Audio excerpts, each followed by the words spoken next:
लोढ़ीअ वेझो ख़ौफ़नाक हादसो फ़ौतियुनि जो अंग वधी 20 थी वियो। कराचीअ खां पंजाब जे शहर सरगोदा वेंदड़ मुसाफ़िर कोच उन वक़्तु ख़ौफ़नाक हादसे जो शिकार थी जॾहिं कोच खुलियल फाटक वटां रेलवे ट्रैक तां गुज़री रही हुई।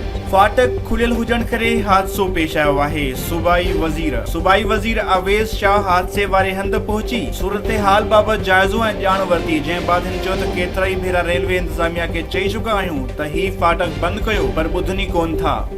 रेलवे इंतज़ामिया आजी रेलवे हादसे जो ज़िम्मेवार कोच ड्राइवर करार। FIR फ़ौत थियल कोच ड्राइवर जे गफ़लत ऐं लापरवाही ॼाणाई वई आहे। FIR मूजिबि कोच ड्राइवर जी लापरवाही सबबि वॾो जानी नुक़सान थियो। होॾां रेलवे पुलिस पारां अञा ताईं को बि केस दाख़िल न कयो आहे। अवाम लाइ ख़ुशख़बरी, ओगरा पेट्रोल ₹6 सस्तो करण जी सिफ़ारिश करे छॾी। ओगरा पेट्रोल ₹6 सस्तो करण जी सिफ़ारिश, हाई स्पीड डीज़ल ₹7.50 सस्तो करण जी तजवीज़ रखी वई आहे। खेंजू अलॻि रेती पुलिस जो अनोखो कारनामो, झेड़े में ज़ख़्मी थियल हज़ारों घोनियों खे लेटर जारी करे उन जे समूरनि घर भातियुनि खे रेतीअ थाणे ऐं चांडिया मोरी चौक ते लाकअप करे छॾियो।